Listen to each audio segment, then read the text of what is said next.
You don't belong here. Security, remove this vagrant before he contaminates the property. Marcus Webb grabbed Michael's messenger bag and ripped it open. Contents spilled across white marble, water bottle rolling, receipts scattering, reading glasses clattering to a stop. Webb planted his boot on the frames. Twisted. The lens cracked, then shattered under his weight. Prove you belong or I'm calling the cops. Behind Michael, Ashford Heights, Connecticut's premier gated community, $8.2 million average. Behind the woman filming on her phone, 3 more residents slowed their evening walk to watch. In front of Michael, the gate to 47 Meadowbrook Lane. His house. Purchased 14 months ago. $7.9 million cash. I'm 52 years old. Faded Stanford hoodie, worn jeans, 29-hour flight from Tokyo still in his bones. Have you ever been denied entry to a place you actually own? Because someone decided you didn't look the part? 3:42 p.m. 5 minutes earlier, Michael had approached the pedestrian gate beside the main vehicle entrance, punched in his 6-digit code. The keypad beeped red. Access denied. He frowned. They changed codes without notice again. 3rd time this year. He pressed the call button. A face appeared on the intercom screen. Marcus Webb, head of security. White, late 30s, military buzz cut, aviator sunglasses reflecting the afternoon sun. State your business. I live here. 47 Meadowbrook Lane. My access code isn't working. Webb's eyes traveled down the camera frame. No suit, no tie, no luxury car idling behind him. Just a man in a hoodie with a beat-up messenger bag. Which service are you with? I'm not with a service. I'm a resident. Michael Carter. Webb's partner appeared on screen. Danny Reeves, younger, stockier. Both men exchanged a look Michael had seen 1,000 times before. Reeves laughed. Resident? Man, you couldn't afford the monthly HOA fee here. Michael kept his voice level. Check your database. Michael J. Carter, 47 Meadowbrook Lane. I know every homeowner in Ashford Heights personally, Webb said. Never seen you. I travel frequently. Check the records. Show me ID first. Michael reached for his wallet. Webb's hand moved toward his belt. Slow. Michael produced his driver's license. Connecticut. Correct address. Handed it through the gap in the gate. Reeves snatched it. Studied it for 3 seconds. Fake ID. Good Photoshop, though. That's a valid... Save it. Webb's voice hardened.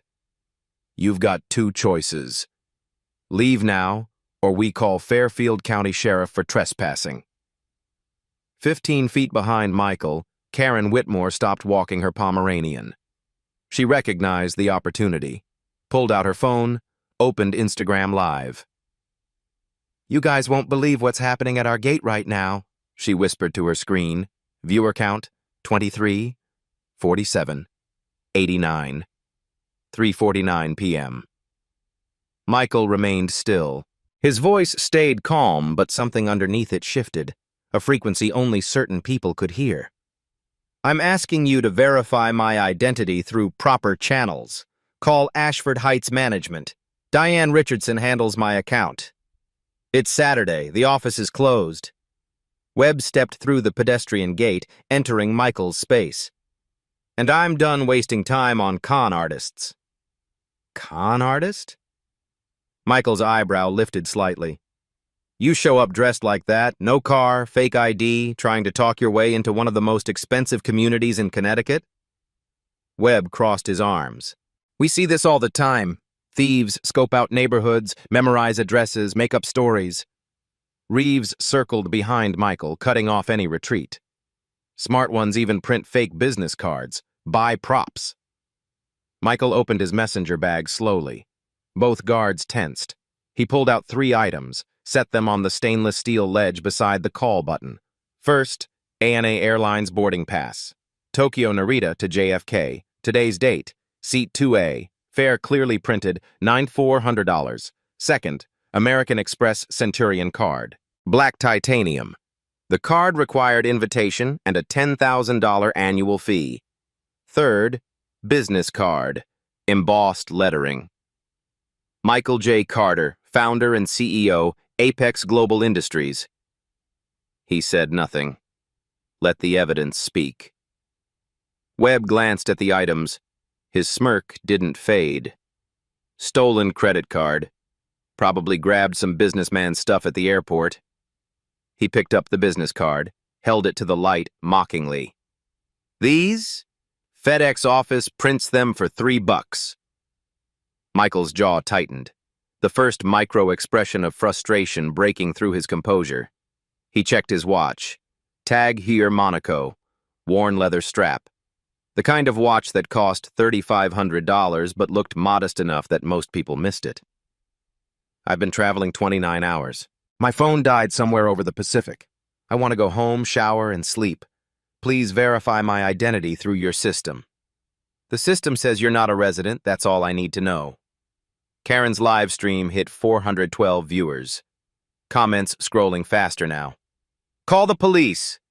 Why do they always try this? That Amex looks real, though? He's probably casing the neighborhood. Michael looked directly at Karen's phone camera, then back at Webb. You're making a mistake. Only mistake here is you thinking you could walk into Ashford Heights looking like... Reeves cut him off. Marcus, that watch. Webb waved him off. Fake. They make knockoffs of everything. 3:53 p.m.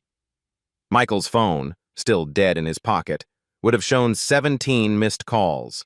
12 from his executive assistant. 3 from his general counsel. 2 from board members wondering why he hadn't confirmed tomorrow's shareholder meeting. But Webb and Reeves didn't know that. They saw a black man in casual clothes. Their brains filled in the rest of the story automatically. Last chance, Webb said. Walk away or you're getting escorted in handcuffs. Behind them, more residents gathered. An older white woman in tennis whites. Brenda Hutchinson, HOA board president. A retired banker in polo shirt and khakis. Richard Palmer. A young woman in yoga pants holding a green juice. Ashley Morrison. Phone already recording. Within 90 seconds, 6 people formed a loose semicircle. All white or Asian. All staring at Michael like he was a specimen under glass. What's going on? Brenda called out. Gregory, is the community secure? Gregory Thornton pulled up in an HOA golf cart. Director of Operations. 51. Expensive navy suit despite it being Saturday. Bluetooth earpiece blinking. Situation? He asked Webb. Trespasser claiming he owns 47 Meadowbrook. Refuses to leave. Thornton stepped out, looked Michael up and down. His eyes stopped at the frayed hoodie cuffs, the worn sneaker soles, the 2-day stubble. Sir, I've managed Ashford Heights for 12 years. I personally approve every home purchase. His tone was patient, condescending, the voice people use with children or the confused elderly. I will remember you. March 17, 2024, 47 Meadowbrook Lane. Purchase price, $7.9 million. All cash offer through Apex Global Industries. Thornton's patient smile didn't waver. That property was purchased by a corporation, yes. Are you claiming to be founder and CEO? The smile became a barely suppressed laugh. The CEO of Apex Global is a prominent businessman. He wouldn't show up to his own home looking like this. Karen's live stream, 847 viewers. Michael checked his watch again. 3:56 p.m. You have about 15 minutes, he said quietly, before you lose everything. 3:58 p.m.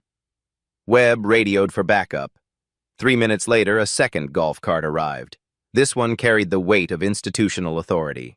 Thornton walked toward Michael, each step measured, deliberate. He stopped 3 feet away, close enough to assert dominance, far enough to maintain the illusion of professionalism. Let me be very clear about something, Thornton said. His voice had that particular smoothness executives cultivate, the kind that sounds reasonable even when delivering threats. Ashford Heights has a zero-tolerance policy for security breaches. We have residents here worth hundreds of millions. Their safety is my personal responsibility. I'm one of those residents, Michael said. Then you'll understand why we take these precautions seriously. Thornton gestured at Michael's clothes like a lawyer presenting evidence. A man shows up on foot, no vehicle, dressed inappropriately, claiming to own premium property. You see how this looks. Inappropriately? Michael's voice stayed level, but something flickered in his eyes. Define that for me. Thornton hesitated for half a second. The other residents shifted their weight. Unprofessionally, Thornton corrected. The residents of Ashford Heights maintain certain standards. I see. Michael looked around at the gathering crowd. And these standards are about clothing? Or something else? The question hung in the air like smoke. Brenda Hutchinson stepped forward, tennis racket gripped like a prop of authority. This isn't about anything except security. We've had incidents. Last month, someone tried to impersonate a resident to gain access. We caught him because the staff stayed vigilant. Was he dressed unprofessionally too? Michael asked. He was suspicious.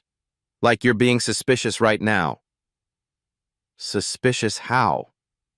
Brenda's mouth opened. Closed. She looked to Thornton for help. Richard Palmer filled the silence. Look, friend, nobody's accusing you of anything. But you have to admit this situation is irregular. Just show us some proof you belong here and we can all move on. I showed my driver's license. It has this address. Which they explained could be fake, Richard said, his tone maddeningly reasonable. Surely you have something else? A utility bill? Property deed? Even a photo of yourself in the house? Michael's phone sat dead in his pocket. Every document existed in cloud storage he couldn't access. His home was 40 yards away, but it might as well have been on another planet. My identification should be sufficient, he said. Webb stepped closer. It's not. And your attitude isn't helping. My attitude? For the first time, edge crept into Michael's voice. I've been calm. I've been patient. I've provided identification and asked you to verify it through proper channels. What part of my attitude concerns you? The part where you're getting aggressive. I haven't moved. I haven't raised my voice. You're being confrontational, resistant. Michael looked at Webb for a long moment. I'm standing still and speaking at normal volume. You're the one who moved into my space. You're the one who destroyed my property. He gestured at the shattered glasses still on the ground. But somehow, I'm the aggressive one. Ashley Morrison, who'd been recording quietly, zoomed in on the broken frames. Her TikTok was already climbing. 892 viewers, 1,200, 1,500. Comments war erupted in real time. This is racial profiling 100%. He could be lying, though. Why doesn't he just call someone? That watch is real, I know watches. Apex Global Industries. Googling now. 4:03 p.m. More residents arrived. Todd and Jennifer Kim, both doctors, stood with their 2 children. Jennifer whispered something to her husband. He shook his head, but his expression showed doubt.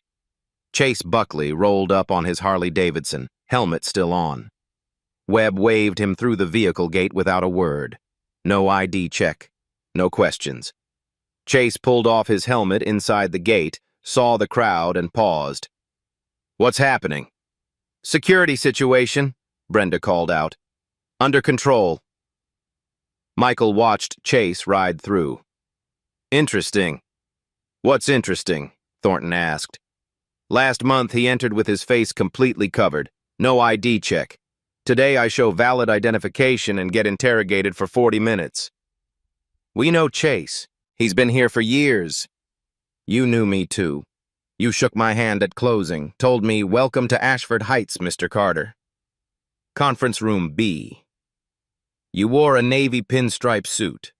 Your assistant Susan brought coffee. I had mine black, no sugar. Thornton's face went blank. His mouth opened slightly. You took a phone call during the meeting, Michael continued, his voice quiet but surgical. Something about a landscaping contractor dispute. You apologized for the interruption. The color drained from Thornton's face like water from a tub. Do you remember now? Michael asked. Or do I only become memorable when I'm wearing Tom Ford? Silence spread through the crowd like spilled ink. Jennifer Kim grabbed her husband's arm. Todd, this is wrong. Ashley's camera captured Thornton's frozen expression. Her viewer count hit 2,400. 4:09 p.m. Thornton recovered, but his voice had lost its smooth certainty. Mr. Carter, if this is legitimate, I apologize for the confusion. However, you must understand, security protocols exist for everyone's protection. Your unconventional appearance raised reasonable suspicion. Reasonable. Michael tasted the word. Let's test that. Chase just entered with his entire face covered. You waved him through. I show my face, my ID, and I get surrounded. What's the variable? Nobody answered. I've entered this gate 147 times in 14 months, Michael said. I dressed like this every weekend. Never had a problem until 3 weeks ago. What changed? Webb and Reeves exchanged glances. New security contract, Michael said. You hired them recently. They don't know residents by face yet, only by appearance assumptions. Thornton pulled out his phone. I'm calling the sheriff. This has gone on long enough. Before you do that, Michael said, I want you to think very carefully about what happens next. Are you threatening me? I'm giving you information. After you make that call, 3 things happen. First, your new security guards lose their contracts and get blacklisted from every property Ashford Heights manages. Second, the HOA board holds an emergency meeting about your employment. Third, Ashford Heights revises its security protocols, implements bias training, and establishes new resident protection policies. Thornton's thumb hovered over his phone. You can't possibly... Or, Michael continued, his voice dropping to something colder, Apex Global Industries files a federal lawsuit under Fair Housing Act Title A8. We add personal suits for defamation, false imprisonment, and emotional distress. Discovery becomes very public. Local news covers it extensively. Your names trend on social media. Brenda scoffed. You can't prove discrimination. I can prove your security stopped a black homeowner for 47 minutes while waving a white resident through with his face covered. I can prove they dismissed valid identification without verification. I can prove they destroyed my property. Michael gestured at the glasses. And we have it all documented on multiple live streams from multiple angles. He looked directly at Ashley's camera, then at Karen's. How many people are watching right now? Ashley checked. 3,200 on mine. Karen's voice was smaller. 5,100. 8,000 witnesses, Michael said. Conservative estimate, accounting for screen recordings and shares, this reaches 1 million people by tonight. 2 million by Monday morning. The question isn't whether you discriminated. The question is whether you're smart enough to fix it before this gets worse. 4:13 p.m. Thornton stood frozen. Webb's hand drifted toward his body camera, an unconscious movement that everyone saw. Don't, Michael said sharply. Connecticut General Statutes Section 53A 155, tampering with physical evidence, Class D felony. The attempt to delete footage becomes evidence itself. Webb's hand dropped like he'd touched a hot stove. Richard Palmer cleared his throat. Perhaps we should all take a breath. Mr. Carter, if you're who you say you are, I'm not interested in if, Michael said. I have 3% battery left on a borrowed charger. Just enough for one phone call. After I make it, everything changes. For all of you. He held up his phone, somehow now powered on, the screen glowing. Who wants to find out what happens next? 4:13 p.m. Michael reached into his messenger bag. Every person in the semicircle tensed. Ashley's camera zoomed in. Karen adjusted her angle for better framing. He withdrew a leather portfolio, burgundy. embossed initials, MJC. The kind of portfolio that cost $400 but looked understated enough that most people missed the craftsmanship. Michael unzipped it slowly, the sound loud in the sudden silence. He removed a single sheet of paper, heavy cardstock, held it up so everyone could see. Ashley zoomed closer. Her phone's camera caught every detail. Ashford Heights, certificate of ownership, gold embossed logo at the top, formal letterhead running down both sides. Property address, 47 Meadowbrook Lane. Owner, Apex Global Industries. Agent, Michael J. Carter. Purchase. Date, March 17, 2024. Purchase price, $7,900,000. Transaction. Type, all cash offer. At the bottom, 2 signatures. One from the title company, one from the Director of Operations, Gregory Thornton's signature. Notary seal, raised stamp, official state authentication. Michael held the document steady, let the afternoon sun illuminate every word. Then he turned it toward Thornton. "Where did you get that?" Thornton's voice came out strangled. "From you. Closing day. You handed it to me personally, shook my hand, said, 'Welcome to Ashford Heights, Mr. Carter. We're honored to have Apex Global as part of our community.'" Thornton's face had gone the color of old paper. "I processed dozens of closings. I can't remember every—" "Conference room B," Michael continued, his voice surgically precise. "March 17th, 2024, 2:15 p.m. You wore a navy pinstripe suit. Brioni, if I remember correctly. Your assistant Susan brought coffee. I had black, no sugar. You had a double espresso. You apologized twice for taking a phone call about some landscaping contractor who'd overcharged on spring planting." Thornton's mouth opened, closed. No sound came out. "You complimented my company's portfolio," Michael said. "Asked if we were expanding our real estate holdings in Connecticut. I said we were considering it. You gave me your personal cell number and said to call if we needed anything." Michael paused. Let that sink in. "Do you remember now? Or do I only become memorable when I'm wearing a $1,500 suit instead of a $20 hoodie?" The silence that followed had weight, physical presence. It pressed down on everyone like atmospheric pressure before a storm. Ashley whispered to her camera, "Oh my God. Oh my God. He's telling the truth." Her viewer count, 4,920. 4:15 p.m. Richard Palmer broke first. "Gregory?" Thornton didn't respond. His eyes stayed fixed on the certificate like it might dissolve if he blinked. Jennifer Kim grabbed her husband's arm. "Todd, we need to apologize." Brenda Hutchinson's voice came out defensive, brittle. "Now hold on. This doesn't prove—" Michael cut her off.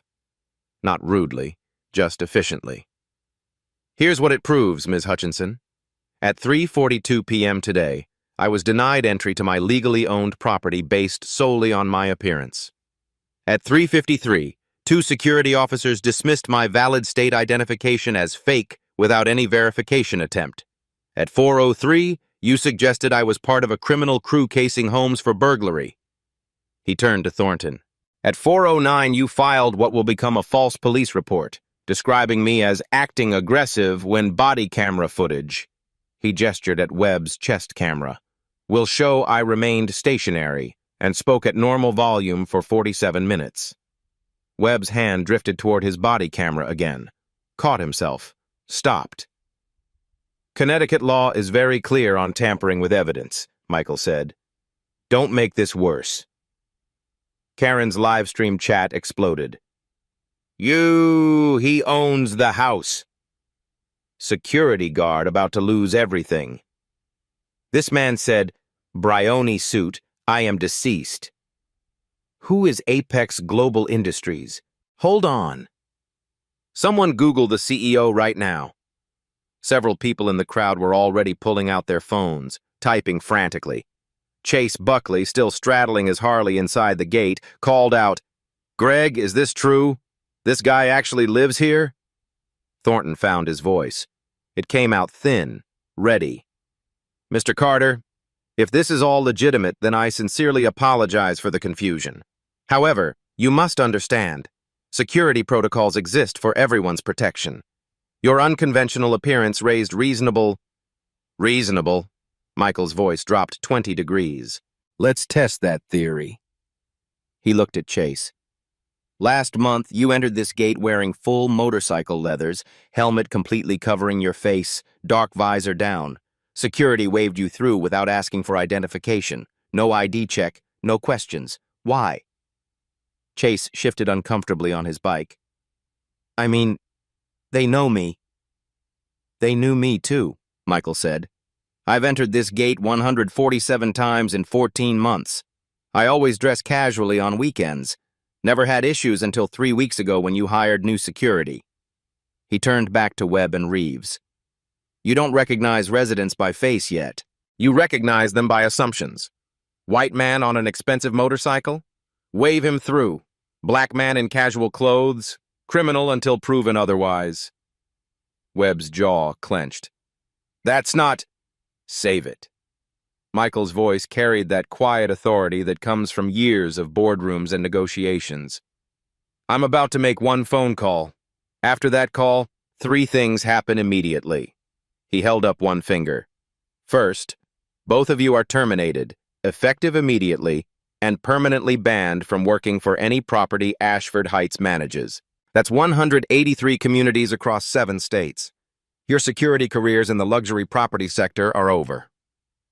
Second finger.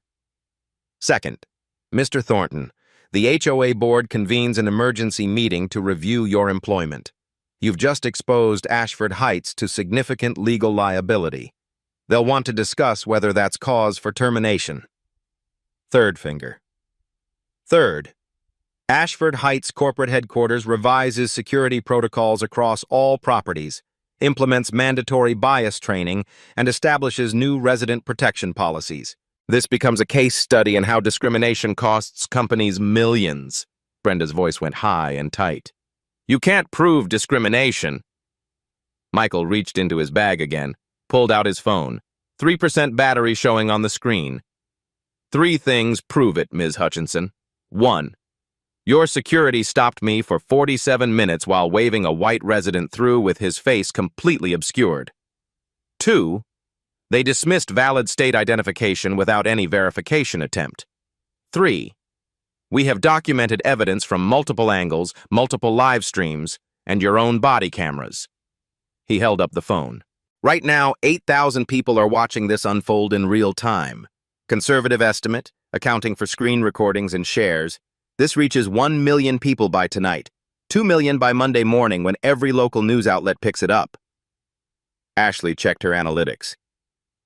"I'm getting notifications from news accounts. Someone from Channel 8 just DM'd me asking for permission to use the footage." Michael looked at each person in the semicircle.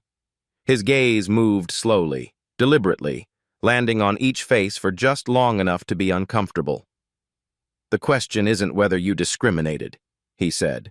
"The question is whether you're smart enough to fix it before this gets exponentially worse." 4:18 p.m. Thornton's hand shook slightly as he lowered his phone. He hadn't called the sheriff. Everyone noticed. "What do you want?" His voice came out defeated. "I want systemic change," Michael said. "Not revenge, not money. Change." He tapped his phone screen. The battery indicator dropped to 2%. "I have enough power left for one call. After I make it, one of 2 things happens. Either Ashford Heights Corporate commits to comprehensive reform, or Apex Global Industries begins divestment proceedings and files federal discrimination charges." "Divestment?" Thornton's voice cracked on the word. Michael's expression didn't change.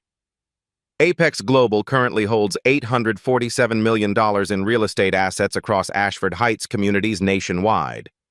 We own or lease 23 properties in your franchise. Our corporate contracts represent 4.7% of Ashford Heights' annual revenue. That's approximately $41 million per year." The number hung in the air like a grenade with the pin pulled. "So when I make this call," Michael said quietly, "people listen." He held up the phone one more time. "Last chance. Who wants to find out what one phone call can do?" Nobody moved. Michael dialed. 4:19 p.m. Michael put the phone on speaker. The dial tone rang once, twice. A voice answered, crisp and professional. "Apex Global Industries Executive Office. This is Patricia." "Patricia, it's Michael. I need an emergency conference call. 3 people. David Brennan at Ashford Heights Corporate. Jennifer Wu, our general counsel. Marcus Steele from Crisis Management." "Right away, sir. Connecting now." Thornton's face went from pale to gray. He leaned toward Webb and whispered, "David Brennan is the CEO of the entire Ashford Heights National Franchise. He oversees 183 communities across 7 states. Brenda's eyes widened. The line clicked. 3 voices joined simultaneously. "Michael?" David Brennan's voice came through rough, impatient. 55 years old, built his career on luxury real estate, not used to weekend interruptions. "What's going on? I'm at my daughter's soccer game." "It's Saturday, Michael." Jennifer Wu, 40, sharp as broken glass. "This better be urgent." "I'm here." Marcus Steele, 38, smooth voice that had talked companies through oil spills and executive scandals. "Talk to me." Michael kept his eyes on Thornton while he spoke. "I'm standing outside my home in Ashford Heights, Connecticut. For the past 47 minutes, your staff has denied me entry, accused me of trespassing, destroyed my personal property, and filed a false police report. Currently, over 5,000 people are watching this on Instagram Live." Dead silence on the line, the kind that precedes explosions. "Put Thornton on now!" David's voice could have stripped paint. Michael held the phone toward Thornton. Thornton took it with shaking hands. "Sir, there was a misunderstanding. Mr. Carter arrived without proper— Did you or did you not prevent a verified resident from accessing his property?" "Technically, yes, but— Is Michael J. Carter the CEO of Apex Global Industries?" Thornton's voice barely carried. "Yes." "Jennifer." David's tone shifted to command mode. "Legal exposure?" Jennifer Wu's response came fast, precise. "Federal Fair Housing Act violation, clear-cut. Discrimination based on race in housing services. Civil Rights Act, Title 8. Penalties start at $150,000 for the first offense, unlimited if we establish a pattern. Compensatory damages, punitive damages, injunctive relief. The Civil Rights Attorney's Fees Award Act means we pay his legal costs plus our own. Connecticut state claims add another layer. Conservative estimate, 7 figures for settlement. Trial could hit 8 figures with reputational damage factored." Marcus Steele jumped in. "Social media nightmare in progress. Trending hashtag potential is extreme. Video of black CEO blocked from mansion. Every outlet runs it. CNN, MSNBC, Fox, they'll all cover different angles but same story. Stock price impact for the parent company. Advertiser pressure. We'd need full crisis protocol, public apology, immediate policy overhaul, executive resignations, third-party diversity audit. Budget to contain this, 3 to 5 million, minimum." Michael let them absorb that. Then he spoke, voice calm as standing water. "David, want the actual numbers? Apex Global Industries currently holds $847 million in real estate assets across Ashford Heights communities nationwide. We own or lease 23 properties in your franchise. Our corporate contracts represent 4.7% of Ashford Heights' annual revenue, approximately $41 million. He heard David's sharp intake of breath through the speaker. "That's not a threat," Michael continued. "That's the context. Here's the threat. I want systemic change, not individual punishment. You implement reforms across all Ashford Heights properties nationwide, or Apex divests completely. We relocate our executives to competitor communities. We issue a public statement explaining exactly why.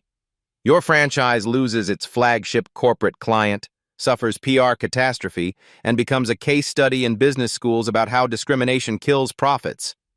What reforms? David's voice had shifted. He was listening now. 4:22 p.m. Michael had been thinking about this for 47 minutes. He'd had time to plan. 7 requirements, non-negotiable. Jennifer, you're recording for a legal record? Yes. 1. Mandatory implicit bias training for all security staff across every property. Quarterly refreshers.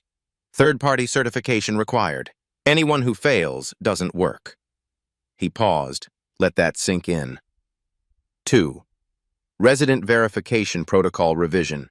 ID checks must follow standardized procedures regardless of appearance.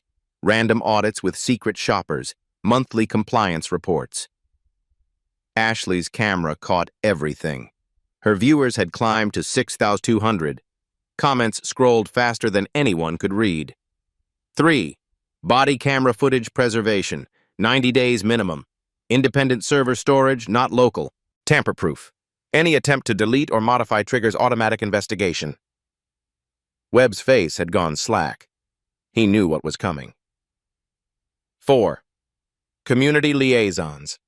Each Ashford Heights property hires a diversity officer reporting directly to corporate, not local management. They handle biased complaints and conduct quarterly resident surveys. Brenda started to object. Richard put a hand on her arm, shook his head. 5. Anonymous bias reporting hotline. Residents and staff can report discrimination without fear of retaliation. Third-party service, not internal.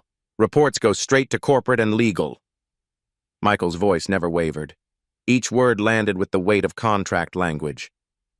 6. Public transparency. Annual diversity metrics published on your website. Demographic data of residents versus security stop rates. Complaint resolutions. Training completion rates. Full accountability. Jennifer Wu made a sound that might have been approved. That'll set an industry standard. 7. Financial accountability. Any staff members substantiated for bias-based violations? Immediate termination. No severance package. Industry-wide blacklist. You make discrimination expensive. Silence on the line. Michael could hear a soccer game in the background of David's call. Children cheering. Normal Saturday afternoon sounds. Finally, David spoke. That's comprehensive. Implementation deadline 90 days. I want a written plan in 30 days. Apex Legal reviews it. If approved, we expand our relationship. Purchase 5 more properties in your communities. If rejected or incomplete, we begin divestment proceedings October 1st. Michael. Jennifer Wu's voice carried something like admiration. This becomes a template. Other corporations will adopt it. You're changing the industry. That's the point. Change one community, you help 800 families. Change the industry, you protect millions. 4:26 p.m. David Brennan exhaled slowly. You have my commitment. I'll fly to Connecticut Monday morning. We'll meet in person, draft a formal agreement. Accepted. Now, Gregory Thornton's employment status? Thornton closed his eyes. Gregory. David's voice carried the weight of 20 years of business relationship. You're suspended pending investigation, effective immediately. Surrender your access credentials, keys, and company devices. Michael's attorney will receive formal notification within 1 hour. David, I've worked for Ashford Heights 12 years. And in 47 minutes, you nearly cost us our largest corporate client and exposed us to federal lawsuit. We'll discuss severance after the investigation. Expect disciplinary board hearing within 72 hours. Thornton's hand dropped to his side. The phone nearly slipped from his fingers. Michael took it back. Webb, Reeves, you're both terminated, effective now. Ashford Heights security contractors will receive notice within the hour. Webb's face flushed red. You can't do this. We followed protocol. You followed assumptions, Michael said. Protocol would have been verify ID, call management, check database, offer temporary visitor pass while confirming. You dumped my belongings and destroyed my property. That's not protocol, that's a power trip. Reeves stepped forward. We'll fight this. Our union. Your contract is at-will employment. Jennifer Wu's voice cut through the speaker. No union protections. Connecticut is an at-will state. Termination for cause is legal when an employee creates liability. You created massive liability.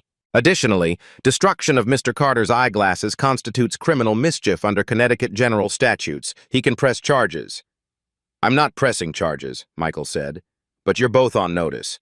Every security firm in Fairfield County will know about this. Good luck. Webb and Reeves removed their badges, handed them to Thornton, walked toward their vehicle without another word.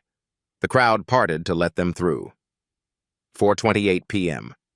Michael ended the call, pocketed his phone. I looked at the remaining crowd. Does anyone else have questions? Nobody spoke. He walked toward the gate, punched in the override code he'd had access to the entire time. The gate opened. 4:28 p.m. Michael stepped through the gate. For the first time in 47 minutes, he stood on his own property. He turned back. I looked at the crowd still frozen on the other side. Karen had ended her live stream. Final count, 8,340 viewers. The video was already being downloaded, screen recorded, shared across platforms. Within an hour, it would appear on Reddit, Twitter, TikTok, Facebook. By Monday morning, local news vans would park outside Ashford Heights asking for interviews. But that was the future. Right now, Michael has unfinished business. Thornton stood beside the gate, holding his badge and keys like they were physical representations of his imploding career. 12 years. Gone in less than an hour. Mr. Carter. His voice came out hollow. I genuinely apologize. I should have verified. I should have remembered you. You should have treated me like a human being regardless of whether you remembered me, Michael said. His voice stayed level, but the words cut clean. That's the problem, Gregory. Respect shouldn't require recognition. Thornton nodded slowly. His hand trembled as he placed his badge and keys on the stainless steel ledge beside the call button. He walked to his golf cart, didn't look back. The electric motor hummed as he drove away, getting quieter until it disappeared. 4:30 p.m. Brenda Hutchinson approached the gate. Her tennis racket hung loose in her hand, like she'd forgotten she was holding it. Mr. Carter. She stopped 3 feet from the gate. What I said was inexcusable. I made assumptions based on... Her voice faltered. Based on what? Michael asked. Not hostile, genuinely asking.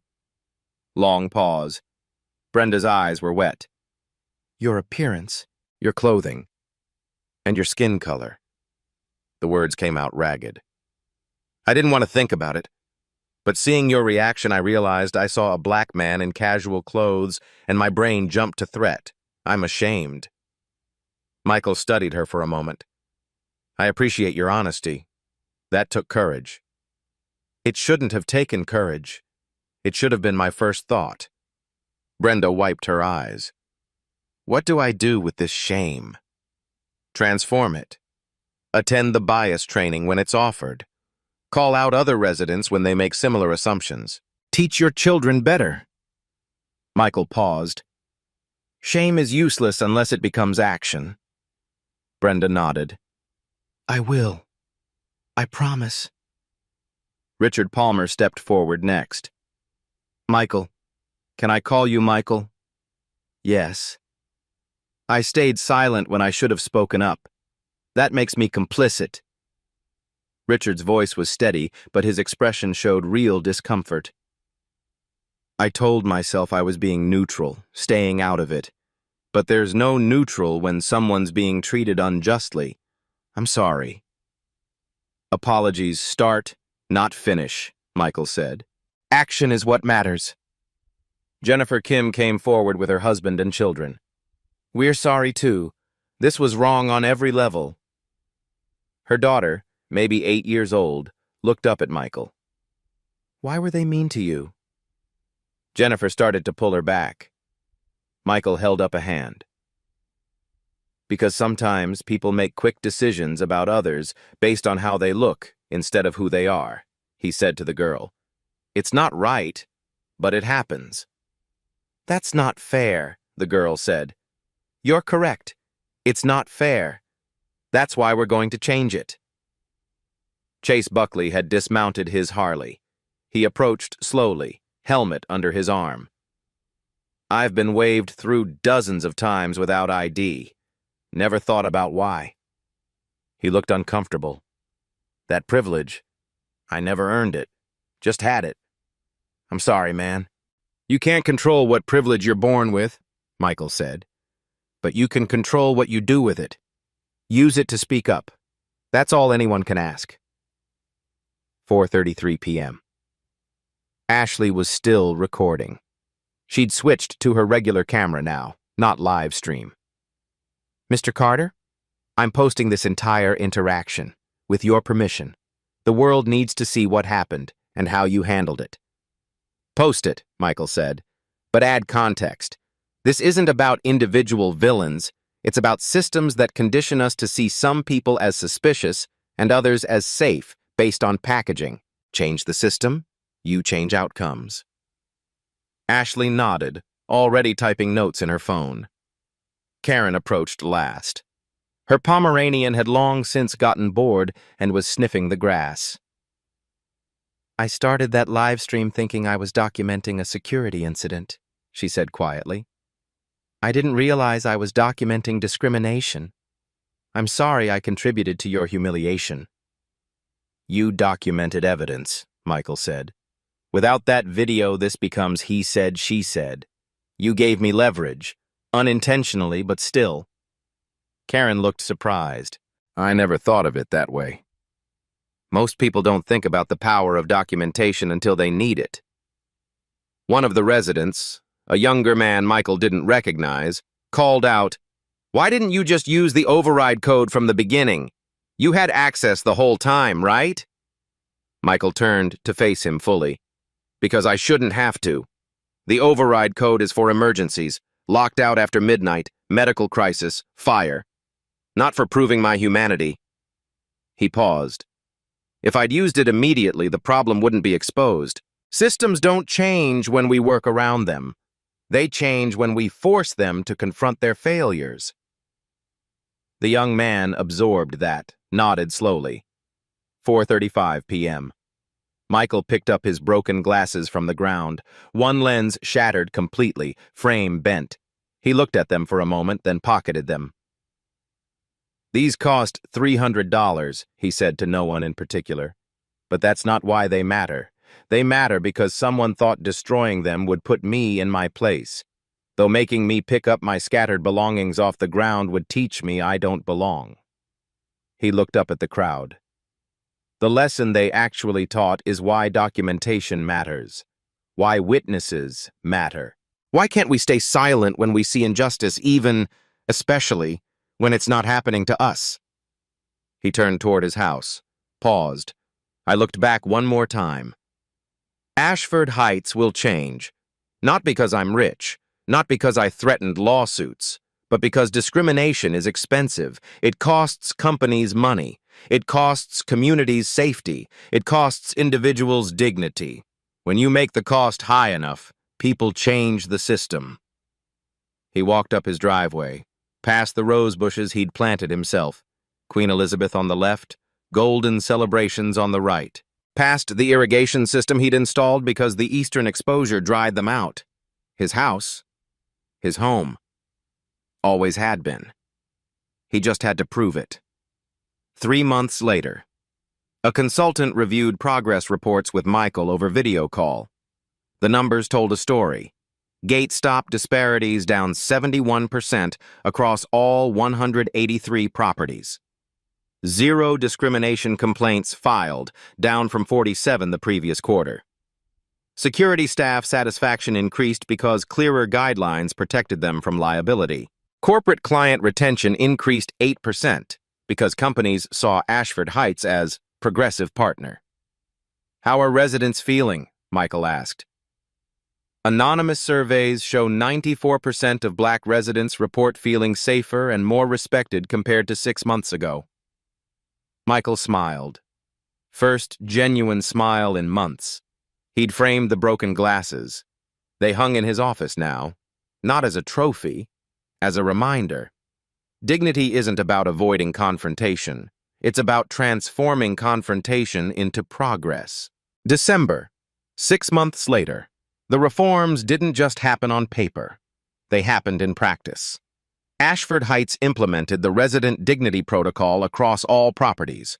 Every security officer carried laminated pocket cards with 12-point verification checklists. Appearance-based profiling became grounds for immediate termination. No exceptions. No second chances. They launched a new resident app, QR code verification, instant identity confirmation. But more importantly, the app tracked every gate interaction. Who got stopped? Who got waved through? Demographic data collected automatically, analyzed monthly. Statistical anomalies flagged for investigation. When the first report showed disparities, corporations didn't hide it. They published it publicly, committed to eliminating the gap within 18 months. 12 competitor franchises adopted similar policies voluntarily. Not because they were ethical, because they were terrified of becoming the next viral video. Michael received over 600 LinkedIn messages in the first month, half from Black professionals sharing their own stories of being questioned, followed, dismissed, half from companies requesting consulting on inclusive culture. He launched the Executive Equity Project, free legal defense fund for professionals facing housing or workplace discrimination. Apex Global matched donations 2-to-1. First-year fundraising, $2.7 million. Brenda Hutchinson became an unexpected ally. She volunteered for the Diversity Committee and used her HOA board position to push inclusive policies. She and Michael developed mutual respect built on her willingness to change. Ashley's video hit 12.4 million views across platforms. It spawned a hashtag #DignityNotDress. 40-plus similar stories emerged. Executives of color sharing their experiences. The conversation expanded beyond one gate, one community, one incident. What Michael didn't do, he didn't shout, didn't threaten violence, didn't demand instant firings based on emotion, didn't accept apologies and walked away, didn't use wealth to humiliate for revenge. What Michael did do, he stayed calm, documented everything, used evidence systematically, leveraged economic power strategically, not for personal gain, but systemic reform, built a coalition, demanded measurable change with clear metrics and deadlines, thought beyond personal vindication to community protection. He turned an individual crisis into an industry-wide transformation. 1 year later, Michael testified before the Connecticut State Legislature. The proposed bill, Resident Protection Act.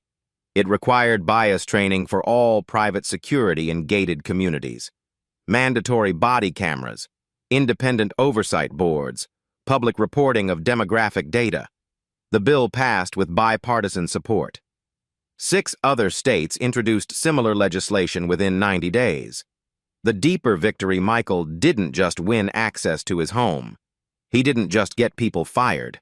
He rewired an entire system, security protocols, corporate policies, cultural norms, so the next Black executive, the next Latino contractor, the next Asian delivery driver wouldn't face the same humiliation.